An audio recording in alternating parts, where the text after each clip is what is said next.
ፕሮፌሰር ብርሃኑ ነጋ ከኢዜማ መሪነታቸው ተሰናብተዋል። በገዛ ፈቃዳቸው ነው የለቀቁት።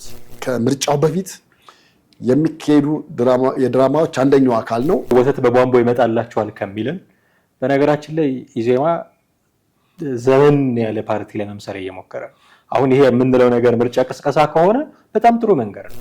ኢዜማን ማኒፌስቶ ብልጽግና በብዛት እየተጠቀመበት ነው። በብዛት አሁን እኔ የጠቅላይ ሚኒስትሩን ንግግር ታምነዋለሁ የኛ ፖሊሲ ነው አላምነው።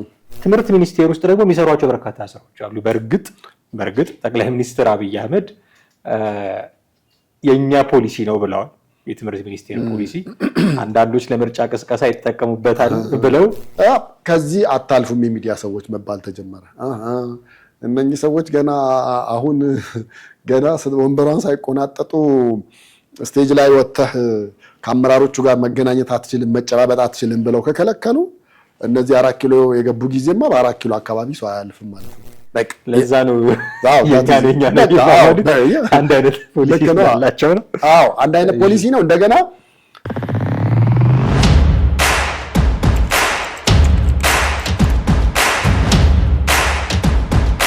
ሰላም ጤና ይስጥልን። እንዴት አላችሁ ውድ ቤተሰቦቻችን? ይህ ዘኢትዮጵያ የዩቲዩብ ቻናላችን ነው። በወቅታዊ ፕሮግራማችን ላይ እንገኛለን።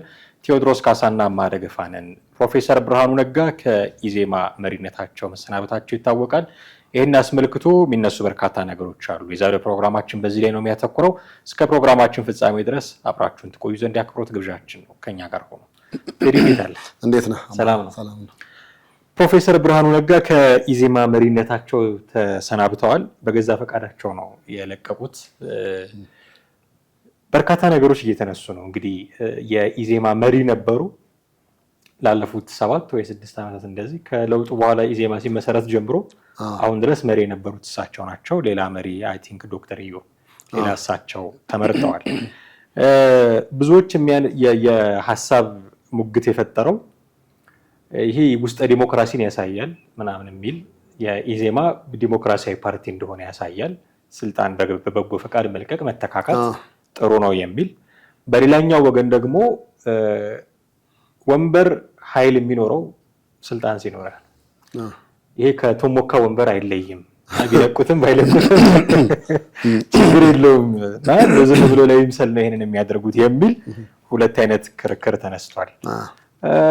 ውስጠ ዲሞክራሲ አያሳይም ማለት እንችላለን። እኔ እንደ እውነቱን ለመናገር ኢትዮጵያ ውስጥ ምንም ትሁን ስልጣኑን በበጎ ፈቃዱ ለመልቀቅ ፈቃደኛ የሆነ ሰው አበረታታለሁ። ለምን እንደሆነ እንትን አይደል ደስ ይለኛል። ከኃይለማርያም ደሳለኝ ጀምሮ ማለት ነው። ጥሩ ነው፣ ትልቅ አስተዋጽኦ ነው ብዬ ስለማስብ።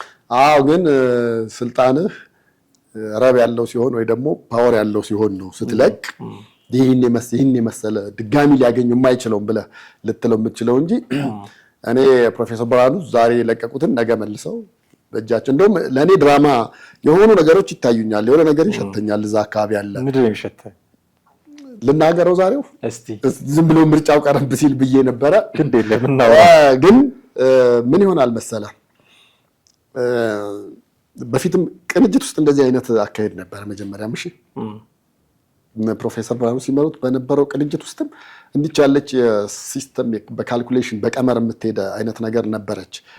አንደኛ ዲሞክራት ነህ ለመባል ማኔጅመንት ሲስተምህን፣ ከዛ በመቀጠል ደግሞ አንተ እንዳልከው የዙር እንትን ሲያበቃ የስልጣን ጊዜ ሲያበቃ ለሚቀጥለው ሲመጣ ጨብጠኸው ትከሻ ለትከሻ ተነካክተህ መልካም የስልጣን ጊዜ እመኝልሃለሁ፣ መልካም የአስተዳደር ጊዜ እመኝልሃለሁ፣ ሹመት ያዳብር ምናምን ብለህ የምትሄደው አይነት ነገር እነዚህ ነገሮችን ታሳያለህ። መጀመሪያ ታሳያለህ። ይሄ አሁን ገና ከምርጫው በፊት የሚካሄዱ የድራማዎች አንደኛው አካል ነው። የምርጫ ቅስቀሳ ነው።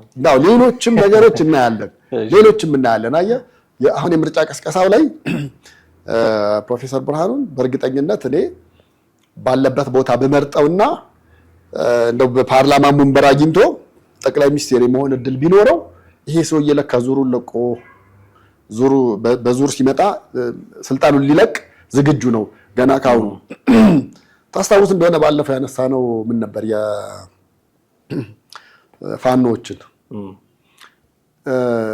ዲሞክራት አለመሆናቸውን ገና ጫካ ውስጥ ሆኖ እያሳዩን ነበር።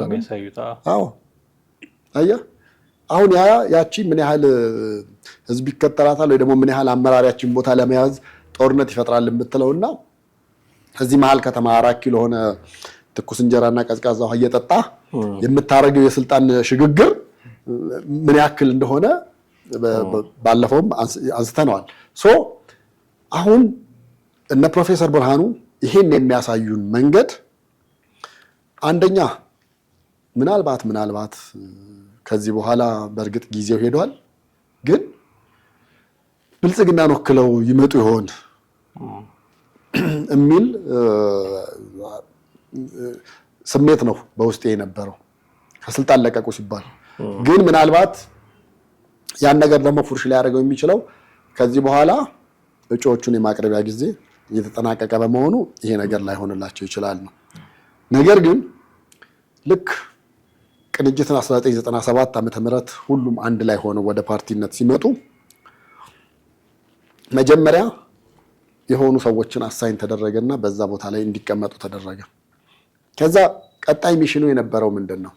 ልክ ሄደ የምርጫ ውጤቱ ዋዜማ ላይ ወይ ደግሞ የምርጫ ውጤቱ ከተገለጸ በኋላ የሚኖርህን የወንበር አይነት ታይና የስልጣን ሽግሽግ ታደርጋለህ። በፓርቲ ውስጥ የተጣለ ሽግሽግ ለማድረግ በማንኛውም ጊዜ ትችላለህ።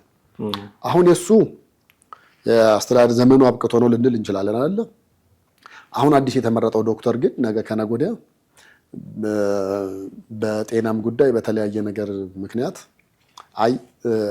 እረፍት ነው የምፈልገው ወይ ደግሞ በአመራር ቦታ ሆኜ ለመቀጠል አልችልም ብሎ ሲል ምን ይሆናል? ቀጣይ ስብሰባው ምንድነው የሚያመጣው? ሌላ አመራር እንምረጥ ነው የሚሆነው። ልምድ ያላቸው ከዚህ በፊት ለረጅም ዓመታት ይዘውት የመጡት ማን ናቸው? እንደዚህ አይነት ነገር ይፈተኛል ነው የምልህ። እንደዚህ ያሉ ነገሮች ሊኖሩ ይችላሉ። እነዚህ ነገሮች አሁን መጀመሪያ ታሳያለህ፣ ትሬንዱን ታለማምደዋለህ። ከዛ በኋላ መጨረሻ ላይ ግን በቀመሩ መሰረት ያንተ አመጣና ከፊት ታደርጋለህ። ይሄኛውን ደግሞ ከዛ ንጉሱን ቼክ ትለዋለህ። እንደ ቼዝ ጨዋታ ማለት ነው። ያ ይመስለኛል የሚታየኝ እሱ ነው። በጥቂቱ ያልታመነ በብዙ አይሾምም የሚባል ነገር አለ እንደምታውቀውና በፓርቲ ደረጃ አሁን የለቀቁት ወንበር ያን ያህል ፓወር የሌለው ነው የሚለው ነገር ስለተነሳ ማለት ነው እንዲህ አይነት ክርክሮች በስፋት ይታያሉ። በጥቂቱ ያልታመነ ሰው በብዙ አይሾምም። ይሄ ብዙ ኢትዮጵያዊ የሚያውቀው አባባል ይመስለኛል። እና በፓርቲ ደረጃ ያልታመነ ሰው በመንግስት ደረጃ ሊታመን አይችልም። ፓርቲያቸው ላይ ዲሞክራት መሆናቸውን ያላሳዩ ሰዎች በመንግስት ደረጃ ዲሞክራት ላይሆኑ ይችላሉ። ፓርቲያቸው ላይ ፕሮግሬሲቭ ያልሆኑ ሰዎች፣ ፓርቲያቸው ላይ ስልጣን ሼር ለማድረግ ፈቃደኛ ያልሆኑ ሰዎች እንዴት ብለህ ለመንግስት ታጫቸዋለህ? እና ኢቭን እንዳልከው ምርጫ ቅስቀሳም ቢሆን ትክክለኛ ምርጫ ቅስቀሳ ነው ብዬ ነው ማምነው። ዝም ብሎ ወተት በቧንቧ ይመጣላቸዋል ከሚልን በነገራችን ላይ ኢዜማ ዘመን ያለ ፓርቲ ለመምሰል እየሞከረ አሁን ይሄ የምንለው ነገር ምርጫ ቅስቀሳ ከሆነ በጣም ጥሩ መንገድ ነው። ይኸው የኛ መሪዎች ዲሞክራት ናቸው። እንኳን መንግስት ስልጣን ይዘን በፓርቲም ደረጃ ቢሆን ስልጣን እናስረክባለን። ስለዚህ ብትመርጡን ስልጣን ይዘን ሙጥኝ አንልም፣ በየጊዜው ሰው እየቀያየርን አገሪቱን የሚያሳድግ ነገር እናመጣለን የሚል ሳይናገሩ የተናገሩት ነገር ነው። በቃ እንዲኛ እንድናደርጋለን ሳይሉ አድርገው ያሳዩት ነገር ነው። ስለዚህ ዘመን ያለ አካሄድ እየተከተለ ነው ብሎ ማለት ይቻላል። ማህበራዊ ሚዲያ ላይም የሚከተሉት ነገር በጣም ወጣቱን ለማግኘት ቲክቶክ ላይ በተለይ ትሬንዶች እየተጠቀሙ ወጣቱ በሚያያቸው ነገሮች እየሄዱ እንደውም ትንሽ እንደው ጭቅጭቅ እንዴት እንዳልፈጠረ ገርሞኛል። ከንቲባ አዳነች አቤቤን የሚናገር አንድ ፖስትም ነበራቸው። እሳቸው በሚሊዮን የሚቆጠር ቤት እንሰራለን ብለው የተናገሩትን አምጥቶ እየታለ ምናምን በሚል ዘፈን አቀናብሮ እንደዚህ ይሄ አሁን ወጣቱ የለመደው ትሬንድ እንደዛ እያደረገ ትንሽ ዘመናዊ ፓርቲ ለመሆን ጥረት እያደረገ ይታያል። እና እንዲህ አይነት ፓርቲ መሪ ሲቀይር በጣም ይበል የሚባል ነው። ለዚህ ነው በጥቂቱ ያልታመነ በብዙ አይሾምም ያልኩት። በፓርቲ ደረጃ ካመንናቸው ፕሮፌሰር ብርሃኑ ነጋን በመንግስት ስልጣን ደረጃ ልናምናቸው እንችላለን እና በሄዱበት ቦታ የሆነ ለውጥ የሚያሳዩ ሰው ናቸው። አሁን ለውጡ ጥሩ ነው ጥሩ አይደለም ልንከራከርበት እንችላለን። ያመጡት ነገር ተገቢ ነው ተገቢ አይደለም ልንከራከርበት እንችላለን። አሁን ኢዜማ ውስጥ ስልጣን መስጠትን አሳዩ። ትምህርት ሚኒስቴር ውስጥ ደግሞ የሚሰሯቸው በርካታ ስራዎች አሉ። በእርግጥ ጠቅላይ ሚኒስትር አብይ አህመድ የኛ ፖሊሲ ነው ብለዋል። የትምህርት ሚኒስቴር ፖሊሲ አንዳንዶች ለምርጫ ቅስቀሳ ይተጠቀሙበታል ብለው ተናግረው የኛ ፖሊሲ ነው ብለዋል። ግን በራሳቸው ፖሊሲ የራሳቸው ሰው ያላደረገውን ነገር ነው አሁን በቁርጠኝነት ፕሮፌሰር ብርሃኑ ነጋ የሚያደርጉት። ምክንያቱም ተቃውሞች ያሉት ያ የሚደረገው ነገር በጣም ተቃውሞች ያሉት እሱን መሸከም የሚችል ትከሻ ያለው ሰው ያስፈልግ ነበር። ፊት ነው ያደረጉት ፕሮፌሰር ብርሃኑ ነጋ ይህንን ለመቋቋም የመናገር ችግር የለባቸውም። እንደምታውቀው በጣም ጨዋታም የሚችሉ ናቸው። ሲደንሱ ሲቀልዱ ምናምን የምናውቃቸው ናቸው። ስራም ሲሰሩ ሲሪየስሊ ናቸው ምናምን እና ያንን የተቃውሞ ድምፅ ለመቀበል የሚያስችል ወፍራም ቆዳ ያላቸው ሰው ናቸው። ስለዚህ በሄዱበት ቦታ ሁሉ ልክም ይሁን ልክም አይሁን ከለመድነው ትሬንድ ወጣ ያለ ነገር ያደርጋሉ። የዛ አካል ነው ብሎ መውሰድ አይቻልም። አዲስ ነገር የሚፈጠር አካል ነው። አዲስ ነገር ነው ለማለት ይከብዳል። እንደውም አሁን እንደው ከሱኛው ሐሳብ ይልቅ የሚገዛኝ የኢዜማን ማኒፌስቶ ብልጽግና በብዛት እየተጠቀመበት ነው። በብዛት አሁን የጠቅላይ ሚኒስትሩን ንግግር ታምነዋለሁ የኛ ፖሊሲ ነው አላምነው፣ በግሌ አላምነው። አሁን መሪ የሆኑት ዶክተር ዩም እኮ ይሄ የኛ ፖሊሲ ነው ብለዋል። በግልጽ ይለሳቸው ነው። እሱማ ሊሆን ይችላል እኮ ይኸውልህ፣ አሁን ብርሃኑ ነጋ እኮ እዛ ሲቀመጡ የኢዜማን ሳይሆን የብልጽግናን ፖሊሲ ለማስፈጸም ነው በቃ ዳት ይዚት አይደለ። ግን የብልጽግና የትምህርት ፖሊሲ ቅጂ የኢዜማ ነው የምልህ። ኦኬ በቃ ለዛ ነው አንድ አይነት ፖሊሲ ያላቸው ነው። አንድ አይነት ፖሊሲ ነው። እንደገና ብልጽግና ጋር ያሉትን ድክመቶች ኢዜማ ጋር ስትሄድ ኢዜማ በዚህ ሪች ነው። ይሄ በተለይ ማኒፌስቶቸው ምናምን ብታነበው ከነሱ ውጭ ማነው መንግስት የሚሆነኝ ብለህ እንድትል የሚያሳምንህ ነገር አለው። ችግሩ አባላት በዛ ልክ አልሰበሰቡም።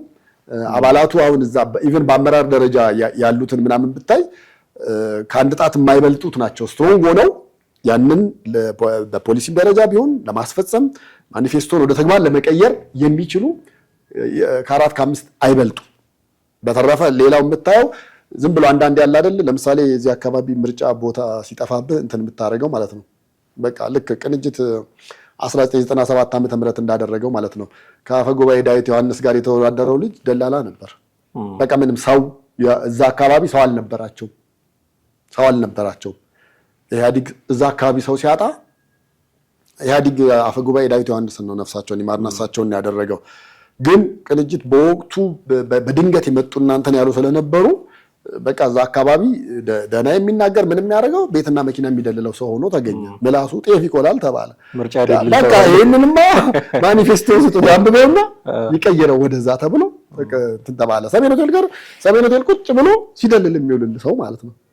አየህ እንደዚህ አንዳንዴ ሰው ሲያጥራ ደላላውን አመጣ ፖለቲካ ውስጥ ታደርገዋለህ። ቅድም እንዳልከው አሁን አንተ በተርቱ ናቸው ሲናገሩ ምናምን ብለህ ለዛማ ከፖለቲከኛ በላይ ደላላው ቤት ሲያከራይ ምንድን ነው የሚል እንደ ኧረ ችግር የለም በአንድ እጅ ከታክሲ መልስ እየተቀበልክ በአንድ እጅ የቤትን በር ትከፍተዋለን የሚል ግን 200 ሜትር ልገባ ትችላለህ። ያ ነው እንትኑ ነው የሚል። አሁን ዋናው ምን መሰለህ አሳምኖ ይዞ መሄዱ ማሳመኑ ነው። በቃ አንተ እዛ ኮሪዶር ውስጥ እስክትጨምር ድረስ በዛም በዚህም ብሎ ማሳመኑ ነው። ከዛ በኋላ እዳው ገብስ ነው የሚመጣውን ነገር መቋቋም ነው መቻል ነው። አንድ ሰው ብቻውን መንግስት አይሆንም። ያው የብዙዎች ስብስብ ስለሆነ እኔ ኢዜማም ዲሞክራት ይመስለኛል ስል በዛ ውስጥ ባለው ማኔጅመንት በሌሎች ነገሮች ብቻ ሳይሆን ለምሳሌ ስልጣን ቢይዝ በአብዛኛው የፓርላማ ወንበር እንትን ቢያደርግ እንደ ብልጽግና ከሌላ ፓርቲ ሰዎችን አስገብቶ የማሳተፍ ችግር አለበት ብዬ አላምንም። ግን ባለፈው ምርጫ ለምሳሌ 6ኛው ምርጫ ላይ ኢዜማ ጥሩ ተንቀሳቃሽና መግለጫ ላይ እንሄዳለን ስንሄድ ገና ስልጣን ሳይዙ ጋዜጠኛውን ስቴጅ ላይ ወጥተህ አመራሮቹ ተቀምጠዋል እናንዷለም ምናምን ነገር ነበሩ አስታውሳለሁ። እናትና ከዚህ አታልፉም የሚዲያ ሰዎች መባል ተጀመረ። እነኚህ ሰዎች ገና ወንበሯን ሳይቆናጠጡ ስቴጅ ላይ ወጥተህ ከአመራሮቹ ጋር መገናኘት አትችልም፣ መጨባበጥ አትችልም ብለው ከከለከሉ እነዚህ 4 ኪሎ የገቡ ጊዜማ በ4 ኪሎ አካባቢ ሰው አያልፍም ማለት ነው የሚለውን ጋዜጠኛውም ያን ነገር ታዝቧቸው ሄዷል። ለዚህ ስቴዲየም ያለው ቢሮአቸው በነበረው መግለጫ ሄደን ነው የምልህ። እና አንዳንዴ አሁን ውስጥ ያሉትንም አጥርተህም ይዘህም እንትን ማለት መቻል የሚያስፈልግ ነገር ነው። ከዛ ባሻገር ጥሩ ማኒፌስቶ አላቸው። ሌሎችም ፓርቲዎች አሉ ልጠቅሳቸው የምትችላቸው። እነሱ እንደውም አንድ ላይ ቢሆኑ እንደ ቅንጅት ቢሆኑ ለምሳሌ ከኢዜማ ከእናት ፓርቲና ከኢሃፓ ቢቀላቀሉ ተመራርጠው እርግጠኛ ነኝ የብልጽግና እንትን ውሃ ይበላዋል። ውሃ በመብላት ደረጃ ላይ ሆን ይችላል። የራሴ ታቅባለኝ ግን የዛሬ ጉዳይ 51 በ49 ብንሆን በሂደት እናነሳዋለን። ምርጫም እየደረሰ ስለሆነ ቢጣመሩ እንደዚህ ቢያደርጉ ምን ለውጥ ያመጣሉ የሚለው ግን ኢዜማ ውስጥ ምን ለውጥ አምጥተዋል ብርሃኑ ነጋ? አሁን ኢዜማ ከተመሰረተ ጀምሮ የለቀቁ በጣም በርካታ ፕሮሚናንት ሊባሉ የሚችሉ ሰዎች አሉ። አንዱዓለም አራጌን አንስተህ ነበር፣ እነ የሺዋስ አሰፋ፣ ሌሎችም በጣም በርካቶች ናቸው፣ እነ አበባ አካሉን ጭምር እና ለቀዋል። ከመንግስት ጋር ተለጣፊ ሆኖ የሚሰራ ፓርቲ ነው እንደዚህ ነው እያሉ ማለት ነው። እነሱ ደግሞ የሚገርመው የሚኮሩበት ነገር ነው። ከመንግስት ጋር ተባብሮ መስራትን በጣም የሚኮሩበት፣ እንደውም ትይዩ ካቢኔ ያቋቁመዋል። የጠቅላይ ሚኒስትሩን ካቢኔ የሚመስል ትይዩ ካቢኔ ያቋቁመው ራሳቸውን እንደ መንግስት የሚያይ ፓርቲ። ልክ ነገ መንግስት ትሆናለህ ቢባል የካቢኔ ችግር የለበትም። ያንን ትይዩ ካቢኔ ትክክለኛ ልክ የጠቅላይ ሚኒስትር የሚመሩት ካቢኔ ፕሮቶታይፕ ኢዜማ ውስጥ አለ እንደማለት ነው። እና እንዲህ አይነት ነገሮችም እናይ ነበረ። ግን ብዙ ሰዎች ወጥተውበታል እና የሺዋስም እና አንዱዓለምም እንደውም የቀሩት ግርማ ሰይፉና ፕሮፌሰር ብርሃኑ ብቻ ናቸው እስኪባል ድረስ ነበረ። እነሱም ደግሞ የመንግስት ስልጣን ተሰጥቷቸው እያገለገሉ ያሉ እንደሆኑ ይታወቃል። በዚህ ጊዜ ውስጥ መሪ በሆኑበት ባለፉት ዓመታት ጊዜ ውስጥ ከተመሰረተ ጀምሮ እስካሁን እስኪለቁበት ምን አምጥተዋል ማለት ይቻላል? ለኢዜማ ቅድም ያነሳናቸው ነገሮች አሉ። ይህ አዲስ ልማድ ነው፣ ስልጣን መልቀቅ፣ እንደዚህ ነገሮች አዲስ ልማድ ነው። ግን ፓርቲ ውስጥ እንደው ለየት ብሎ የምናያቸው አሁን ለምሳሌ ብዬ ትይዩ ካቢኔ አንስቻለሁ እና ሌሎችም ነገሮች ሊኖሩ ይችላሉ እና በመሪነት ጊዜያቸው ምን አዲስ ነገር አምጥተዋል ብዬ ነው። አይ እኔ አሁን እንደ ኢዜማ በየጊዜው አመራር የሚቀያየርበት አባላት የሚቀያየርበት በተለይ በአመራር ደረጃ ያሉ አታይም ሌሎቹ ጋር ምናልባት ጋር ብዙም የለም ወይስ ማለመግነን ይሆናል። ሌላው ግን ይመስለኛል እኔ እንግዲህ ፓርቲ ውስጥ ምን አለ መሰለህ፣ ፓርቲ ውስጥ አሁን ስትመጣ ኢቨን ምርጫ ቦርድም ሌላዎችም አካላት እንደዚህ ዶኔት የሚያደርጉት ገንዘብ ከቢሮና ከሌሎች እንቅስቃሴዎች ተርፎ የሰው ኪስ የሚገባ አይደለም። አንድ ሰው ደግሞ የግል ስራውንም ትተህም እዛ ፓርቲው ጋር ስትሄድ ቢያንስ ያወጣው ወጪ እንዲሸፈን ልትፈልግ ትችላለህ። አለዛ ወደ ምርጫው የምርጫ ሰሞን የፓርቲ አባል ብቻ ትሆናለህ። የምርጫ ሰሞን የፓርቲ አባል አሉ። በቃ ልክ ምርጫ ሲደርስ ብቻ ሄደው አባላት ይሆናሉ። ያን ሰሞን የሚሆነውን ምናልባት ፓርቲው ካሸነፈ አብረህ ትቀጥላለህ ምናምን። ከዛ ውጪ ምናልባት ብትያዝ ፓርቲ የደህንነት ሰዎች የመንግስት የደህንነት ሰዎች ቢይዙ ፓርቲ ሊጮህልህ ይችላል። ዲፕሎማቶችም ምኖችም ፖለቲከኞች እየታሰሩ ነው እንጂ ከበደ ማሞ ታሰረ ምናምን ተብሎ አይባልም። በግለሰብ ደረጃ የፖለቲካ ፓርቲ አመራሮች፣ ጋዜጠኞች እየታሰሩ ነው ምናምን የምትለዋን ነገር ስለሚፈልጉ ከፓርቲ ይዘላሉ እንጂ እኔ ከእሱ የተሻለ ማኒፌስቶ አግኝተው ወደ ሌላው ሄዱ ምናምን ብዬ አይደለም። የኢሃፓን ከሆነ ኢሃፓ ደግሞ እንግዲህ ካሉት ከመንግስት በተሻለ ሁኔታ እንደውም ብዙ የውጭ ሀገር ድጋፍ ያለው ኢቭን በዶላርም ደረጃ ሊያገኙ የሚችሉ አባላት ያሉት። ለምን በፊት መጀመሪያ ገና ከህወሓት ጋር ታግለው ገና ደርግ ከሀገር ያስወጣቸው እነዛ እንዲቀጥል ይፈልጋሉ። ያላቸውን ገንዘብ ራሱ ዶኔት ያደርጋሉ፣ ይሰጣሉ፣ ይረዳሉ። በፓርቲ ደረጃ በገንዘብ ደህና አለው ተብሎ የሚባለው እንደውም ለዛ ይመስለኛል። አሁን አንዳንዶቹም እንደውም መተው ቀጥታ ከሆነ ፓርቲ ወጡ ሲባል ቀጥታ በሚቀጥለው የምታገኛቸው ኢህአፓ ውስጥ ታገኛቸዋለህ። ከዛ በኋላ እንዲህ የሚባል ፓርቲ ብለህ ስለራስህ ፓርቲ እንደገና የበፊት የነበርክበትን ትተቻለህ። እንደዛ መተቸት ሳይሆን መጀመሪያም በአንድ ወር በሁለት ወር አይተህ የማይስማማ ከሆነ መውጣት ነው እንጂ ለረጅም ጊዜ ቆይተህ እንግዲህ ስትወነጃጀለት ቆይ ነው። በነገራችን ላይ የኢህአዴግ ዘመን ቢሆን ኖሮ ምን ያደርጋል መሰለህ እንዲህ ያሉ እንትኖችን እንደና አበባ አካሉ አይነቱን ተሰበስብና ኢትዮጵያ ቴሌቪዥንና ፋና ላይ ቁጭ አድርገህ ኢዜማን እንዲቀጠቅጡ ታደርጋቸዋለህ። ትይዩ ኢዜማ ትፈጥራለህ። ሌላ ኢዜማ ልክ ቅንጅት እንደፈጠረ የለጫ ቢሶ እንደሰጠው በቃ እንደዛ ታደርጋለህ። አንዴ የኪራይ ቤቶች ቤት ትሰጣለህ።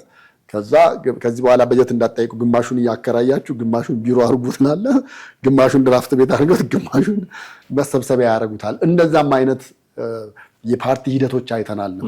ስለዚህ እኔ አሁን የነሱ እንትን ማለት እንትን የለውም። እንደውም ኢዜማ ካሉት ሪሰንትሊ በቃ ጥሩ እንቅስቃሴ አለው ብለህ ልትለው የምትችለው ነገር ነው። የልጅ ደጋፊ ነው ወይ አባል ነው እንዳይሉኝ ደግሞ አይደለም ብሆን እሆን ነበረ።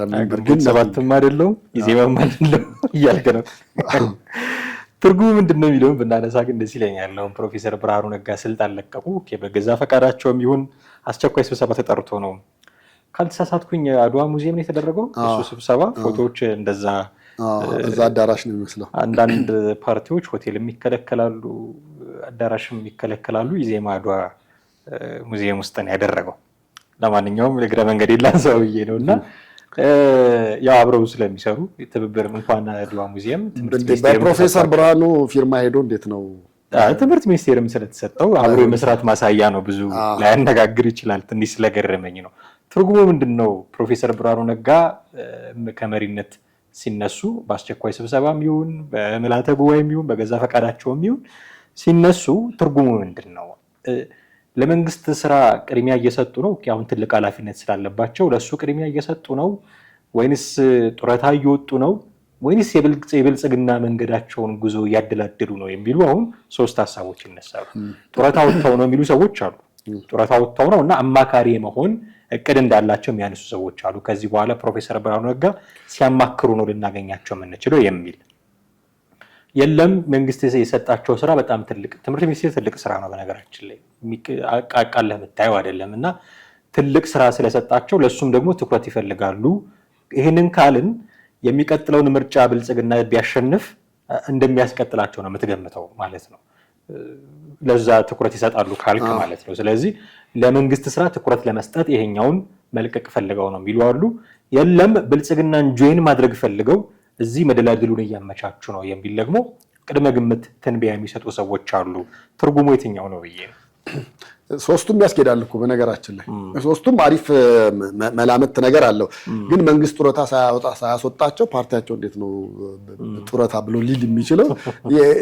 ይሁን የማይጥም ነገር ነው አይደል? ቀምሰው አይ ይሄ እንኳን አይደለም ብለህ የምትመልሰው ነገር ነው። ሌሎች ሁለቱ ሊሆኑ ይችላሉ። ለምሳሌ ወይ ወደ ብልጽግና ሊሸበለሉ ነው ምናምን ቢለው ሊያስኬድ ይችላል እንጂ በእንትኑ ደረጃ አይሆንም። በሌላ በኩል ፕሮፌሰር ብርሃኑ የመንግስት ባለስልጣን የሆኑ አንድ ሚኒስቴር የሆኑ እንጂ ፓርቲያቸው ጋር ሲሄዱ እንደ አንድ አመራር አባል ነው። የተለየ አክት ማድረግም አይችሉም፣ ምንም አይችሉም። በቃ ለምን አንተ ቤት ውስጥ ነው አባወራነትህ። ከቤት ስትወጣ ከሌላው ሰው ጋር እኩል አይነት ነገር ነው የምትሆነው እና በዛን አይነት አካሄድ ነበረ ሲሄዱ የነበረው። እኔ እንደውም እሳቸው ጋር የሆነ ፓርቲው ጋር ምን ይታያል ምናምን ብለህ ብትለኝ እኔ አሁን ሰዓቱ ረፍዷል። ስለዚህ እሳቸው ፓርቲ ቀየረው መወዳደር አይችሉም። በስልጣን ደረጃ እንደውም ከዚህ በፊት ታስታውስ እንደሆነ ልክ እሳቸው ሲመረጡ ፓርላማ ውስጥ ከፍተኛ ተቃውሞ ተነስቶ ነበረ። አንደኛ አይሆንም ያ የሌላ ፓርቲም ስለሆነ፣ ሁለተኛ ደግሞ ትምህርት ሚኒስቴር አይደለም ከእሳቸው ከትምህርት ሚኒስቴር ይልቅ ወይ ውጭ ጉዳይ ሚኒስቴር የሆኑ ወይ ፍትህ ሚኒስቴር የሆነ ሌሎች ትልልቅ ተቋማትን ያድርጉ ሊያው ተብሎ ሲባል ጠቅላይ ሚኒስትሩ የመለሱት ነገር ነበረ። ምንድን ነው ያሉት በወቅቱ? ይሄ ትምህርት ዘርፍ በጣም በቀላሉ የምናየው አይደለም። እሳቸው ውጭ ዓለም በነበሩበት ጊዜም መምህር ነበሩ፣ ያስተምሩ ነበረ። ስለዚህ እዚህ ቢመጡ ደግሞ ያንን ሲስተም በሙሉ አመጣው ሊያስተካክሉ ይችላሉ። ከዛ አንጻር ነው የሚል ቃል በቃል ባልናገሩም ያን አይነት ምላሽ ነበር የሰጡት። እውነትም አሁን በኢትዮጵያ ውስጥ ካሉት የሚኒስቴር መስሪያ ቤቶች ከፍተኛ መርታዊ ለውጥ አሳይተዋል ብለህ የምትላቸውን በየጊዜው ብታይ ከመጀመሪያዎቹ ተርታ የሚመደበው አንደኛው ትምህርት ሚኒስቴር ነው። ምንም ጥያቄ የለውም። እያንዳንዱ በየጊዜው እየተሰራ ያሉትን ነገሮችም ስታያቸው መረጃዎቹ ዜናዎቹን የሚያነብሰው ሊያዩ ይችላል ብለህ ታስባለህ። ሌሎች አሉ የኢኖቬሽን ሚኒስቴር ምናምን እንደዛ አሉ እኩል በጥሩ ሁኔታ እየተንቀሳቀሱ ያሉ። ግን የእሳቸውን በአንደኝነት ደረጃ ልትይዘው የምትችለው ነገር ነው። ጥሩ እየሰሩ ስለሆነ በሚቀጥለው ቢዚ መሆናቸው እኮ ጀስት ለስብሰባ ነውና ለፊርማውን እኮ ምክትሉም ብዙ ጊዜ ሊያስኬደው ይችላል አይደል? እንደ አንድ ፓርቲ እንትን እኮ ሲኖር ብዙ ጊዜ እሳቸው የሉም በመም ጉዳይ እየተባለ ምክትሉ ነው እየፈረመ ቲተሩም እሱ ጋር የምታስቀምጠው እንጂ ለእያንዳንዱ የፓርቲው ስራ መሪው ላያስፈልግ ይችላል። በዛ መንገድ ነው እየሄደ ያለው። ስለዚህ አሁን ሌሎች እሳቤዎች ላይሆኑ ይችላሉ። እና ጡረታውም ወደ ብልጽግናም ሊገለበጡ ነው ምናምን ነገር የሚለው ሰውየው በእርግጥ እኔ አንድ ጊዜ ከሆኑ ትልቅ ሰው ጋር ሳወራ ማለት ገና ከቅንጅት 97 እንትን እንዳሉ ነውና የዛኔ ዶክተር ነበሩና ምን ነክቷቸው ነው አሁን እሳቸው ምን ኢንጂነር ኃይሉ ሻውል ምናምን በዚህ እድሜያቸው ዝም ብለው ቁጭ ብለው አይበሉም ወይ? ትምህርቱ ባክግራውንዱ አላቸው፣ ገንዘብም አላቸው፣ የገንዘብም ችግር የለባቸውም። ብዙ ጊዜ ድሃ ወደ ስልጣን አታምጣው የሚባለው ከዛም አንጻር ነው። ስታመጣው መጀመሪያ ገንዘብ ማግኘት ላይ ነው ታርጌቱ፣ ስራው ምናምኑ እንትታ ማለት ነው። ልክ ህወሓት ከጫካ ሲመጣ ቀጥታ ወደ ዘረፋ እንደገባው አይነት ነገር ማለት ነው። እንደዛ ይሆናል ነው ስል አይምሰልህ አሉ። አንዳንድ ሰዎች ሜንታሊቲ ውስጥ ያለው ጭንቅላታቸው ውስጥ ያለው ገንዘቡን አይተውታል፣ ትምህርቱን አይተው ሁሉን ነገር አይተውታል። አንድና አንድ የቀራቸው ስልጣን ነው እና የሚፈልጉት ነገር ደግሞ ኢቭን ገንዘቡን ሰጥተህን ስልጣን ያዝ ቢባል እሺ ሊሉ ይችላሉ ነው። እውቀትህንም ሰጥተህ እውቀትህን የሚወረስ የሚወሰድ ቢሆን መለወጥ ቢቻል በስልጣን ቀይር ብትለው የሰውዬ ሊቀይር ይችላል ነው። እሳቸው ያው በስልጣንም አይተውታል፣ በትምህርቱም አይተውታል። ያን ያህል ብዙ ነገር አዲሳቸው አይሆንም ለማለት ያክል ነው። እኔ ብርሃኑ ነጋ ሂዝ አካዴሚሽያን እንደምታውቀው እና ጡረታም ከሚወጣ ፓርቲም ከሚቀይር ልክ የትምህርት ሚኒስቴርን እንዳደረጉት ሌላም መስሪያ ቤት ቢሰጡት ሰርቶ የሚያሰራ አይነት ሰው ይመስለኛል። ያው የምናየውን ነው የምንናገረው። ከጀርባ ምን አይነት ፐርሰናሊቲ ያለው አናውቅም። አንዳንዶች እንደውም ለልደቱ አያሌው የነፈገውን ስልጣን ነው አሁን የለቀቀው አይነት ያን ያለቀቀለት ልደቱ አያሌው ከልደቱ ምክትል ሲሆን ከሱ ተቀዳሚ ምናምን ተብሎ ብርቱካን ሚደቅሳ ምናምን ገብታ የሆነ ስራ የሌለው ጥቅም የሌለው ስልጣን አይነት ነገር እነሱ ሳይኖሩ ሊገባበት የሚችል እነሱ ግን ሁሌ ያሉ የሱ ስልጣን የሚሆነው እነሱ በማይኖሩበት ጊዜ ነበር። እንደዚህ አይነት ስልጣን ሰጥተው አምክነውት ነበረ እና ያኔ ለልደቱ አያሌው የነፈገውን ስልጣን ነው አሁን የለቀቀው የሚልም ነገር ሲናገሩ ነበር። ግን ለቋል በየትኛውም መንገድ ቢሆን የሆነ ስራን በጥናት መስራት የሚችል ሰርቶ ማሰራት የሚችል አይነት ፐርሰናሊቲ ያለው ሰው ይመስለኛል። ስታዩ አካዳሚሽያን ነው፣ የእውቀት ችግር ያለበት ሰው አይደለም። ሰርቶ በማሰራት የሚያምን ሰው ነው። ይንቀሳቀሳል፣ ይሄዳል። የትኛው ትምህርት ሚኒስቴር ነው አንተ ሚኒስትሩ ራሱ ወርዶ የሆነ ግቢ ሱፐርቫይዘሮች ሊልክ ይችላል። የፈተና ሲፈተኑ ላይ ሱፐርቫይዘሮች ሊልክ ይችላል ምናምን ብዙ ነገሮች። ፕሮፌሰር ብርሃኑ ነጋ ክፍል ውስጥ ገብቶ ተማሪዎችን ሲያይ የነበረ ሰው ነው። በጣም ዘመናዊ ለማድረግ የሚፈተኑበትን መንገድ ኦንላይን ለማድረግ ምናምን ሲሞክር ያየነው ሰው ነው እና ሰርቶ በማሰራት ወደር የሚገኝለት ሰው አይመስለኝም። እና እንደው ከጡረታውም የሆነ ፓርቲ አጥር ውስጥ ከመግባትም አሁን እንዲህ አይነት ሰዎች በፓርቲ አጥር ሲያዙ ትንሽ ይጨንቀኛል። ነፃን አሁን ስታያቸው የገቡ ጊዜ አይታ ከሆነ በቴዲ አፍሮ ዘፈን ሲደንሱ ነበር ኢትዮጵያ የሚለው ዘፈን እና ቀልድ ደግሞ ሙስጠፌ ልኮልኝ ቲክቶክ ቪዲዮ በእኔ ተማሪዎች የያዙት ቀልድ ምናምን ብሎ ሲያወራ ነበር። የአርሰናል ደጋፊ ነኝ ምናምን እያለ ሲያወራ ነበር። ትንሽ እንትን ይሄ ነፃነት የሚወድ አይነት ሰው ነው። ፐርሰናሊቲውም እንደዛ ነው። በጣም በቃ ነፃነት የሚወድ አይነት ሰውን በሆነ ፓርቲ ማኒፌስቶ አቅፈ ስትይዙ ይጨንቃል። መታጠር የለበትም እንዲህ አይነት ሰው። ነፃ አድርገህ ሰጥተኸው የሆነ ሜዳ እዛ ላይ ለውጥ እንዲያመጣ መፍቀድ አለብህ ብዬ አስባለሁ። እና እኔ ብልጽግናም ከሚገባ በኢዜማ ማኒፌስቶም ከሚታጠር እና ጡረታም ወጥቶ አማካሪ ከሚሆን ነፃ ሆኖ የሆነ ኃላፊነት ተሰጥቶት ያንን ኃላፊነት ቢያስፈጽም የሚል ነገር ነው ውስጥ ያለው። ምክንያቱም ነፃነቱንም ምኑንም አካዳሚሻን መሆኑንም ሰርቶ የሚያሰራ ሰው መሆኑንም ስታይ እንዲህ አይነት ነገሮች ላይ ምናልባት ኢፌክቲቭ ሊሆን ይችላል ብዬ አምናለሁ። የሌሎቹ ስጋት ግን ከሻዕቢያ ጋር የነበረ ሰው ነው፣ ግንቦት 7 የነበረ ሰው ነው። አሁን እንዲህ አይነት ወሳኝ ቦታዎች ልትሰጠው ልታምነው የምትችል ሰው አይደለም ብሎ ደግሞ የቀድሞ ነገሩን የሚያነሱባቸውም ሰዎች አሉ። እኔ ግን የሻዕቢያ ሰው ቢሆን ኖሮ አሁን ኢትዮጵያና ሻዕቢያ ያሉበት ሁኔታ ስለሚታወቅ እኔ ሻዕቢያን አትናገሩብኝ እንደ ይልቃል ጌትነት ሻዕቢያን አትናገሩብኝ አይነት አቋም ውስጥ ሊገባ ይችል ነበር። እስካሁን ግን እንደውም እኮ አዲስ ማኒፌስቶ እኮ አረቀቁ አይደል? አሁን ፕሮፌሰር ብርሃኑ እኮ ስልጣን ሲለቅ በዛውም አዲስ ማኒፌስቶ ባህር በርንና የቤቶች ልማት ላይ ትኩረት ያደረገ አዲስ ማኒፌስቶ አርቅቋል። ስለዚህ የባህር በር አሰብን የተመለከተ ነው። በሞሮርለስ ሻዕቢያን የሚያናድድ ማኒፌስቶ ነው የሚሆነው በዛው ልክ ካየ ነው።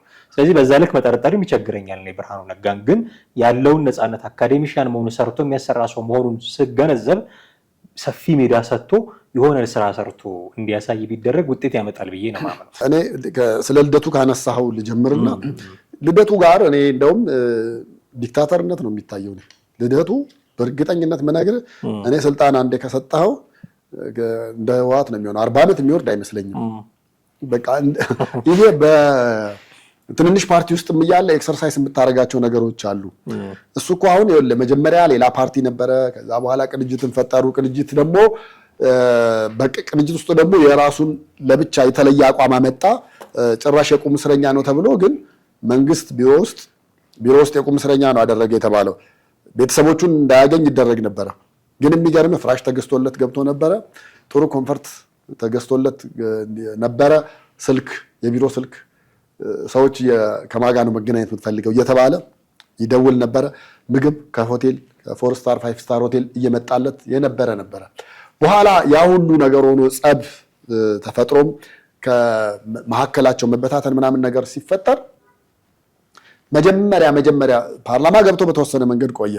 መጀመሪያ ልክ ቅንጅትን ህወሓት ማፍረስ ሲጀምር እሱ ወዲያውኑ ኢዴፓ ብሎ ወዲያውኑ ሌላ ነው ፈጠረ። ከዛ በኋላ ራሱ አመራር ሆነ እና ሙሼ ሰሙና ሌሎችን አሁን ፖለቲካ ውስጥ አንዳንዶቹ አሉ፣ አንዳንዶቹ የሉበትም። እነሱን ሰብስቦ ይዞ እዚች ጊዮን ሆቴል ጋር ቢሮ ተሰጥቷቸው እዛ እየሰሩ እየኖሩበት ነበር።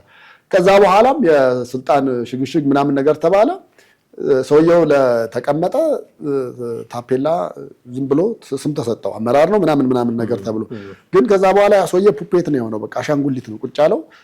የሚያዘው ልደቱ ነው፣ እንትን የሚያደርገው ልደቱ ነው። ልደቱ ካልፈቀደ ሰውየው አመራር ሆኖ ሰውየው አይፈርምም ነበር።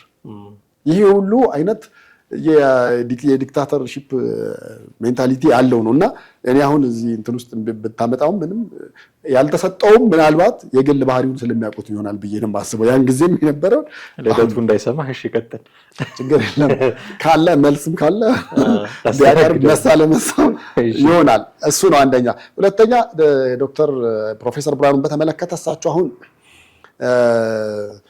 የትምህርት ሚኒስቴርን በጥሩ እያስኬዱት ያለበት ሁኔታ አለ። ግን ኦልሬዲ ምርጫ መጣ።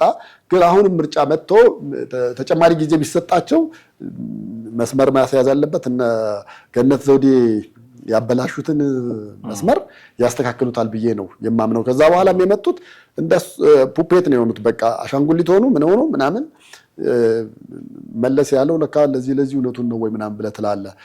አራተኛም ክፍል ተማሪ ሁን ምንም ይሁን የኛን ፖሊሲ ያስፈጽም እንጂ ስለ ትምህርቱ አይገደኝም። አየህ ልክ አንተ የሰውየው የትምህርት ደረጃ ምናምን ዲዘርቭ አያደርግም የፓርቲውን እንትን ብቻ ነው ብለህ ስታመጣው ያን ጊዜ መበላሸት ይሆናል። አሁን በእርግጠኝነት አጣጥመው እየሰሩት ነው ያለው። እስካሁን ጠቅላይ ሚኒስትሩ በሁሉም የሚኒስቴር መስሪያ ቤቶች እየገቡ ያሉትን ነገሮች እያዩ እየተቹ ጣልቃ እየገቡም በዚህ መልኩ አስተካክሉ ብለው ሲቀያየሩም ያልተቀየሩት እሳቸው ናቸውና የእሳቸው ጥሩ ነው። አይ ቲንክ ለሀገርም ስለሆነ በዚሁ ቢቀጥሉበት አሪፍ ነው። ተጨማሪ ዓመትም ቢኖራቸው መሬት ያሳዩናል ብለን ነው እንዲያልፉ ያደረጋቸው ይችላል። አስታውሳለሁ አንድ ጊዜ ጠቅላይ ሚኒስትር መለስ ዜናዊ ከዚህ በኋላ የፓርቲ መሪ አልሆንም የሀገሪቱ መሪ አልሆንም ብለው ነበረ። በኋላ ግን ፓርቲ ከፈለገኝ ብለው ተመልሰው መጥተው ነበር እና እንዲህ አይነት ነገር አሁን ፕሮፌሰር ብርሃኑ ነጋ ያጋጥማቸዋል ወይ አናውቅም። ግን አሁን ላይ የምናውቀው ፓርቲውን በመሪነት ይመሩበት ከነበረው ለቀው ለሌላ ሰው መስጠታቸውን ነው። እኔ መጀመሪያ መግቢያም ላይ እንዳልኩት ስልጣኑን የሚለቅ ሼር የሚያደርግ ሰው በጣም ስለማበረታታ እኔ ፐርሰናሊ ደስ ብሎኛል። የሆነ ሆኖ የፕሮፌሰር ብርሃኑ ነጋን የመሪነት ቦታ መልቀቅ አስመልክቶ በርካታ ነገሮችን አነሳን። እጅግ አድርጌ አመሰግናለሁ። ውድ ቤተሰቦቻችን እናንተም ከኛ ጋር ነበራችሁ ቆይታ እጅግ አድርገን ነው የምናመሰግናችሁ። የዛሬውን አበቃን። ቴዎድሮስ ካሳና አማሃ ደገፋ ነበርን። ሀሳብ፣ አስተያየት፣ ጥያቄዎች ይኖሯችኋል። በተለመደው መንገድ ልታደርሱን ትችላላችሁ። እጅግ አድርገን እናመሰግናለን። ጤና ይስጥልኝ።